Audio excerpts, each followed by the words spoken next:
দেখলে শুধুমাত্র ঘুরতে ইচ্ছা করে। আর এত সুন্দর নদী, আমাকে নিয়ে চলো না নৌকায়।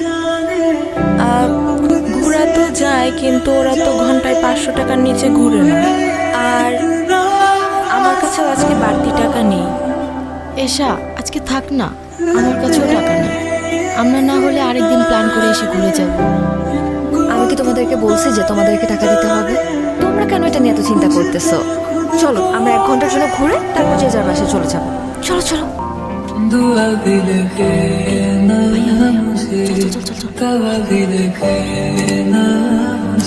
আর কি হলো? তোমরা আবার নামলা কেন? আসলে হয়েছে কি, আমার আব্বু আজকে তাড়াতাড়ি বাসায় যাইতে বলছিল জরুরি কিছু ওষুধ নিয়ে। আজকে যদি কলেজ দেরিতেও ছুটি হইতো, আমার তাড়াতাড়ি যাইতে হইতো। আমার একদমই মনে ছিল না। আর বকুল ম্যাডাম, আপনাকেও কি ওষুধ নিয়ে বাড়িতে যেতে হবে? আরে আমার শরীর তো অনেক আগে থেকেই খারাপ, পেটের ভিতর কেমন জানি মোচড়াইতেছে। আর এখন মাঝ নদীতে যেয়ে যদি পেটে মোচড় দেয় তাহলে কি করবো বলো? তুমি এক কাজ করো, তুমিও নেমে আসো, আমরা কালকে ঘুরে বেড়াবো।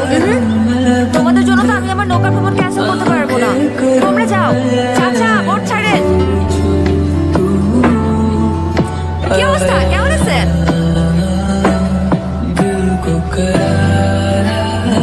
কথা বলতে পারে না।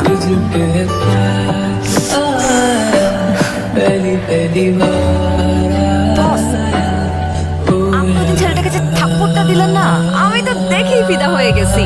সেই অ্যাকশন। আরে আপনার সানগ্লাসটা তো সুন্দর আছে, দেখি দেখি। আমি পরলে আমাকে কেমন লাগে? কি বস, কেমন লাগতেছে?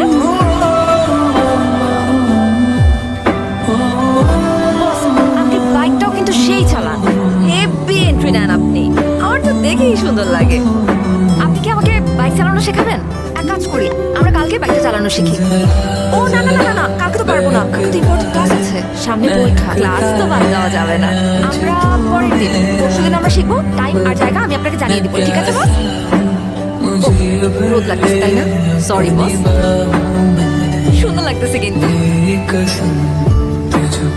মানিক, নৌকা ভিড়া। বস আপনি কি? আরে বস, আপনি তো কি কথাও বলতে পারেন। আমি তো ভাবছিলাম শুধু আপনি ঠিসুম ঠিসুম করে মারামারি করতে পারেন। বস, এইটা কি হলো? ভদ্রতা জানা নেই আপনার? একটা মেয়ে মানুষকে বোট থেকে নামাতে হলে ভদ্রতা করে যে হাতটা বাড়িয়ে দিতে হয় সেটা জানেন না? একাই গটগট করে নেমে চলে যাচ্ছে। অবশ্যই এটা আলাদা বিষয় যে এশার কারোর হেল্প লাগে না। এশা একাই অ্যাকশন। কি হলো? রক্ত পড়ছে। আসেন, হসপিটালে যেতে হবে। কতখানি কেটে গেছে? Nurse, nurse. আচ্ছা আমি দেখছি। একটা সেকেন্ড। আরে জিতু ভাই, আপনি কোনো সমস্যা? আপনার হাত কেটে গেছে, অনেকক্ষণ ধরে ব্লিডিং হচ্ছে। একটু ডাক্তার দেখানোর ব্যবস্থা করুন তো। তেমন সিরিয়াস কিছু না, তারপরও আমি ওনাকে ইমার্জেন্সিতে দেখে দিচ্ছি। আর জিতু ভাই, আপনাকে অনেক ধন্যবাদ। আপনি সুপারিশ না করলে আমার হাজবেন্ডের চাকরিটা হতো না। আর মেয়েটাকেও একটা ভালো স্কুলে ভর্তি করছি, সব আপনার জন্যই সম্ভব হয়েছে। আরে কি যে বলেন না, একটু ডাক্তার দেখানোর ব্যবস্থা করুন। আচ্ছা আপনি বসেন, আমি অটবয়কে চা দিতে বলতেছি, চলেন। আমি কি বাঁচবো? কিছু হয়নি, তেমন কিছু না। আরে না, তেমন কিছু না।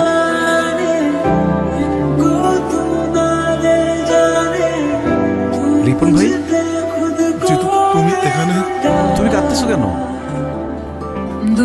আমি মনে হয় আর আমার বাচ্চাটাকে আর বাঁচাতে পারবো না জিতু। কি বলো, কি হয়েছে? তুমি তো সবই জানো, প্রেম কইরা বিয়ে করছিলাম, বাচ্চাটা তাড়াহুড়ো করে নিয়েছিলাম। পরে প্রিম্যাচিউর বেবি হইল। জন্মের পর দেখি বাচ্চাটার নানান ধরনের সমস্যা। ভাবছিলাম যে বড় হইলে আস্তে আস্তে সময়ের সাথে সব ঠিক হয়ে যাবে। একটু আগে ডাক্তার বলল আমার বাচ্চাটার হার্টে নাকি ছিদ্র। কয়েকদিনের মধ্যে অপারেশন না করলে বাচ্চাটা আমার আর বাঁচবে না জিতু। আসতে বলছি, আসো আসো আসো। চাচু, একা একা খেললে তো হবে না, আঙ্কেলকেও সাথে নিতে হবে খেলতে। দাও আমরা খেলি, আসো। চাচু, আমি তোমাকে সব খেলা দিয়ে দিব, তুমি শুধু এখান থেকে আমাকে নিয়ে যাও। আমাকে একটু পর পর আমাকে ইঞ্জেকশন দেয়, আমার অনেক ব্যথা লাগে, বাসায় যাব। চাচু, একটা দুষ্ট দৈত্য তোমার বুকের ভিতরে গিয়ে বসে আছে। আমি ডাক্তারকে বলেছি ওই দৈত্যটাকে বের করতে। এই জন্য তোমার ওষুধ খেতে হবে, ইঞ্জেকশন নিতে হবে। যখন দৈত্যটা বেরিয়ে যাবে তখন আমরা তোমাকে বাসায় নিয়ে যাবো। তারপর অনেক খেলা থাকবে।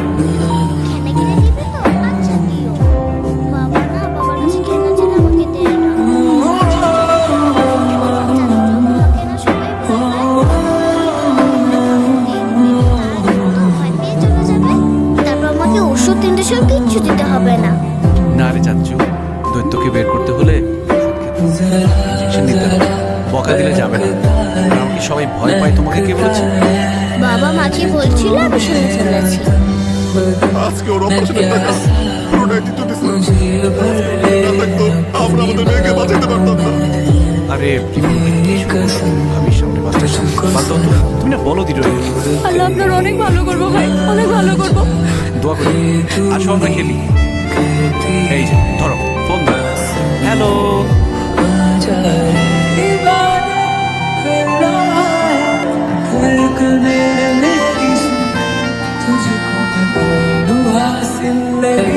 ট্রিটমেন্ট তো হয়ে গেছে, আবার কি?